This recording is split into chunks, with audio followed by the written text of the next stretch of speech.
Innal hamdalillah nahmaduhu wa nasta'inuhu wa nastaghfiruh wa na'udzu billahi min shururi anfusina wa min sayyiati a'malina. Man yahdihillahu fala mudilla lahu wa man yudlil fala hadiya lahu.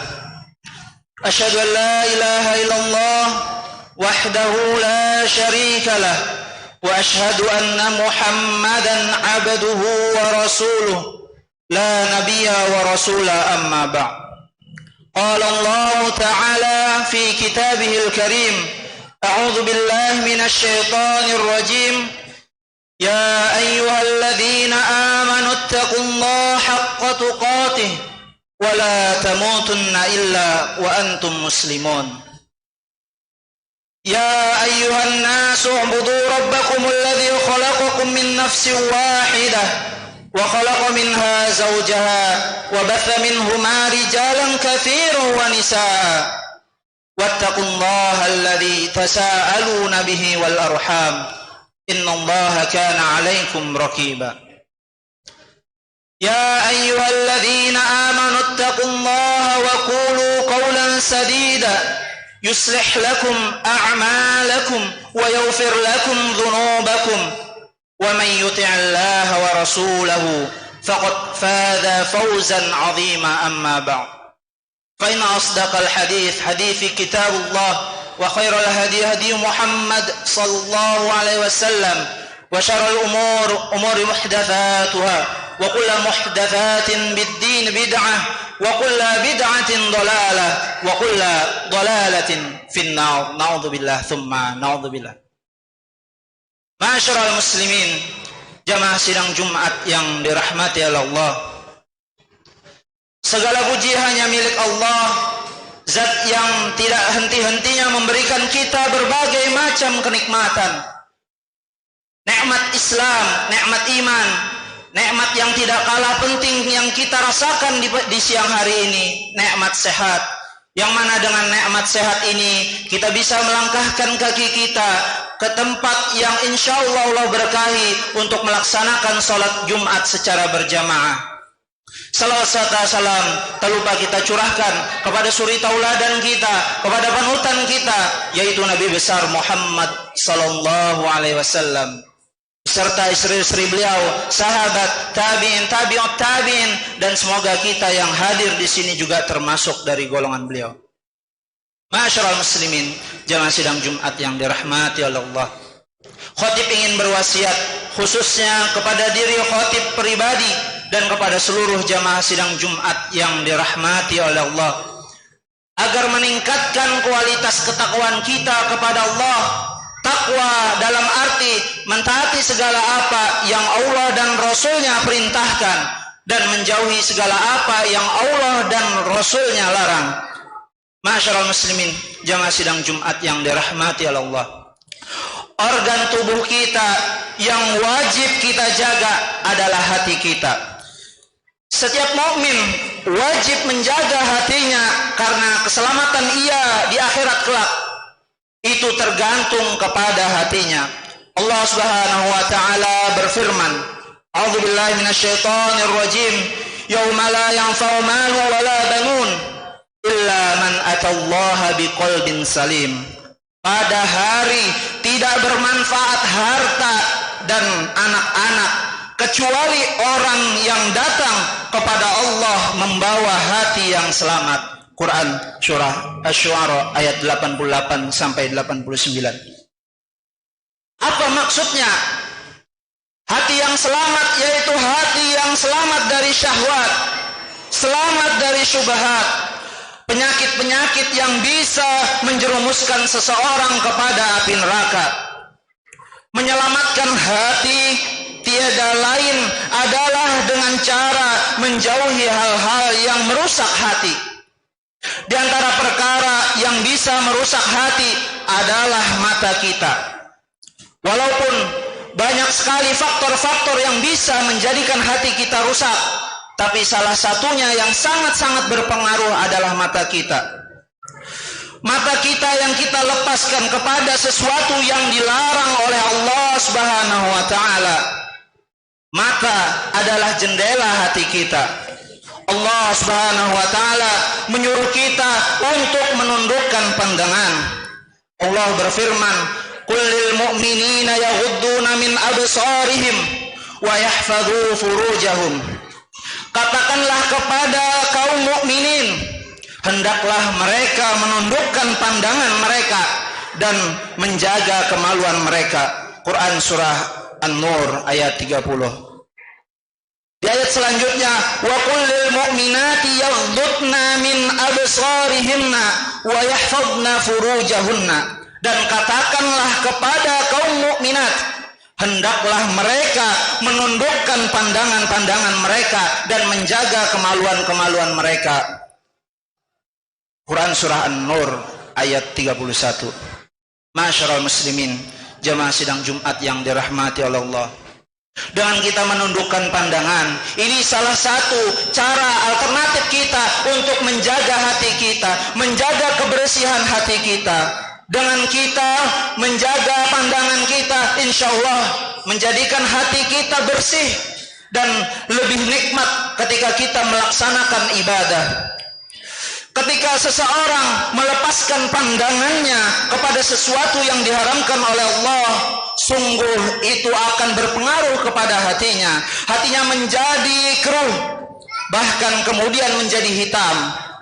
Ketika seseorang tidak peduli dengan apa yang ia lihat, bahkan ia mengikuti syahwat dan hawa nafsunya untuk melihat sesuatu yang diharamkan oleh Allah Subhanahu wa taala, maka saat itu Allah cabut cahaya di hatinya, sehingga kemudian ia pun tidak diberikan oleh Allah kemampuan untuk memahami Al-Quran dengan lurus, tidak pula memahami sunnah Rasulullah Sallallahu Alaihi Wasallam, sehingga ia pun dijadikan oleh Allah sulit untuk menghafalkan Al-Quran, menghafalkan sunnah, menghafalkan ilmu, demikian pula untuk memahami Al-Quranul Karim.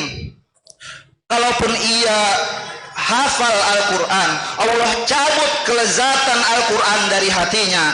Kalau ia hafal Al-Quran, Allah jadikan ia enggan untuk bisa memahami Al-Quran, karena hatinya telah kotor.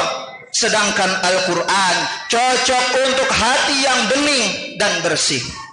Masyarul muslimin, jamaah sidang Jumat yang dirahmati Allah, menjaga mata adalah merupakan perkara yang harus kita perhatikan, karena kata Ibnu Qayyim, ia merupakan jendela hati. Dari mata itulah muncul pikiran. Ketika seseorang melihat sesuatu, ia akan berpikir dan berpikir, dan pikiran itulah yang akan menjadikan sesuatu itu berubah menjadi niat. Lihatlah, ketika kita melihat sesuatu yang menyebabkan kita ingin mencintai Allah, kita akan muncul niat untuk bertakarrub kepada Allah. Tapi ketika kita melihat sesuatu yang memalingkan diri kita daripada Allah, maka kita akan enggan beribadah, kita akan sulit mendekat pada ibadah. Muncul niat-niat untuk berbuat yang haram kepada Allah Subhanahu wa taala. Sehingga orang yang ingin memelihara hati dan niatnya, penting sekali dia untuk memelihara matanya, sehingga dengan memelihara mata, Allah berikan kepada dia kebeningan hatinya. Kebeningan hati itulah yang menyebabkan hati kita, iman kita terjaga di hati kita. Kita pun bisa mencintai Allah Subhanahu wa taala. Kita pun bisa takut kepada Allah Subhanahu wa taala. Kita berharap kepada Allah Subhanahu wa taala. Tapi ketika kita lepaskan kepada perkara yang diharamkan oleh Allah, maka saat itu cinta kita pun berubah. Karena hati bagaikan bejana, apabila ia dimasukkan oleh sesuatu, keluarlah sesuatu yang ada di dalam bejana tersebut. Seperti mana air yang ada di dalam bejana, ketika kita masukkan batu ataupun tanah, maka keluarlah airnya. Demikian pula cinta kepada Allah, cinta kita kepada kehidupan akhirat, dan berkurang ketika kita ketika kita berlebihan dalam mencintai dunia. Masyarul muslimin jamaah sidang Jumat yang dirahmati Allah, cinta itu sangat dipengaruhi oleh pandangan mata. Ketika kita senantiasa melepas mata kita kepada sesuatu yang dicintai oleh Allah, sesuatu yang diridai oleh Allah, hati kita akan makmur dengan cinta kepada Allah Subhanahu wa taala. Tapi ketika kita melihat sesuatu seperti aurat wanita yang lainnya, ia menjadi kotor. Allah pun memberikan goresan-goresan hitam yang ada di hatinya. Rasulullah sallallahu alaihi wasallam bersabda, "Idza aznabal 'abda nukita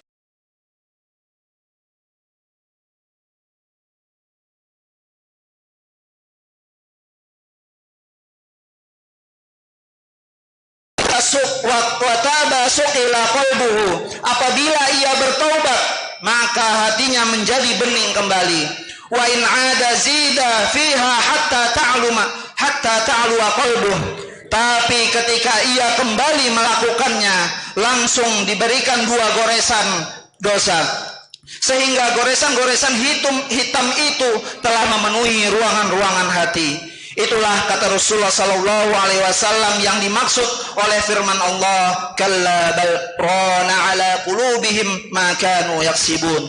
Tidak, sekali-kali justru rana, yaitu goresan-goresan hitam yang ada di hati itu telah memenuhi ruangan-ruangan mereka disebabkan oleh dosa-dosa mereka. Quran surah Al-Mutaffifin ayat 14. Aqulu qawli hadza wa astaghfirullah li wa lakum fastaghfiruhu innahu huwal ghafurur rahim.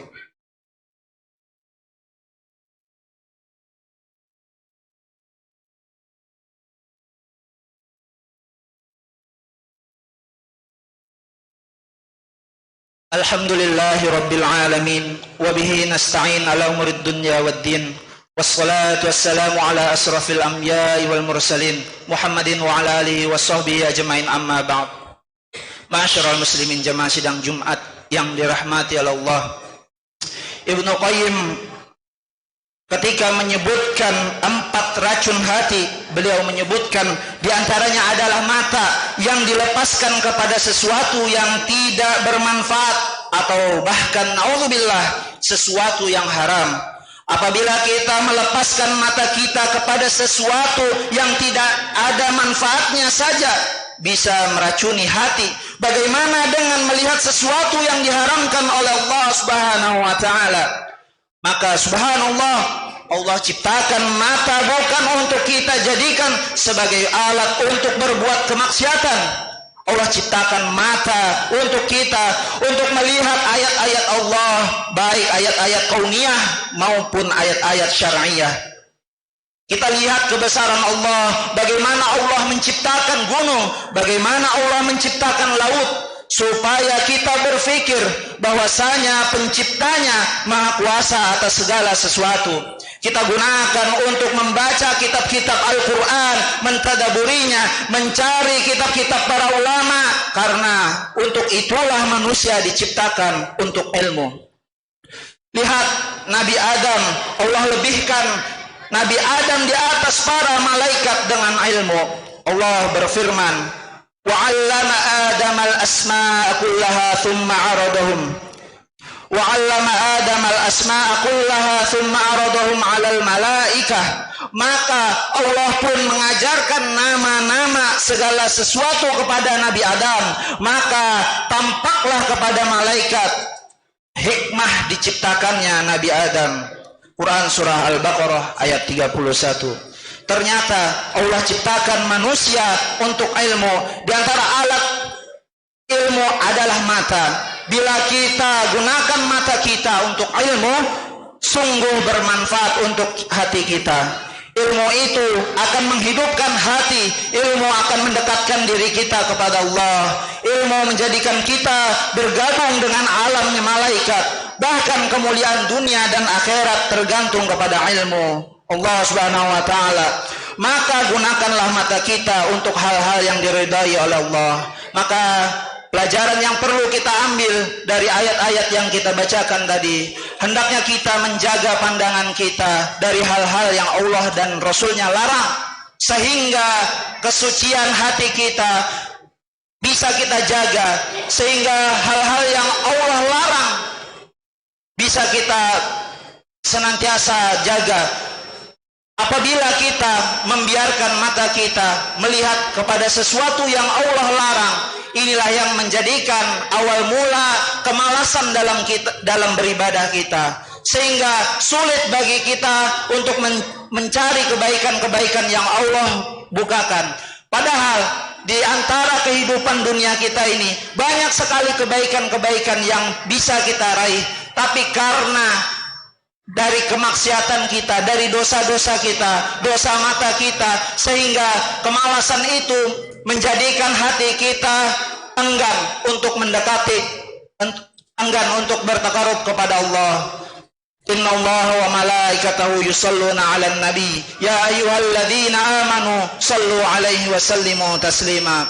Allahumma salli ala Muhammad wa ala ali Muhammad kama sallaita ala Ibrahim wa ala ali Ibrahim wa barik ala Muhammad wa ala ali Muhammad kama barakta ala Ibrahim wa ala ali Ibrahim innaka Hamidum Majid. Allahumma ighfir lil muslimina wal muslimat wal mu'minina wal mu'minat الأحياء منهم والأموات إنك سميع قريب مجيب الدعوات ويا قاضي الحاجات. ربنا هب لنا من أزواجنا وذرياتنا قرة أعين واجعلنا للمتقين إماما. ربنا هب لنا من أزواجنا قرة أعين واجعلنا للمتقين إماما. ربنا لا تزغ قلوبنا بعد إذ هديتنا وهب لنا من لدنك رحمة إنك أنت الوهاب. ربنا آتنا في الدنيا حسنة وفي الآخرة حسنة وقنا عذاب النار. عباد الله أقيموا الصلاة.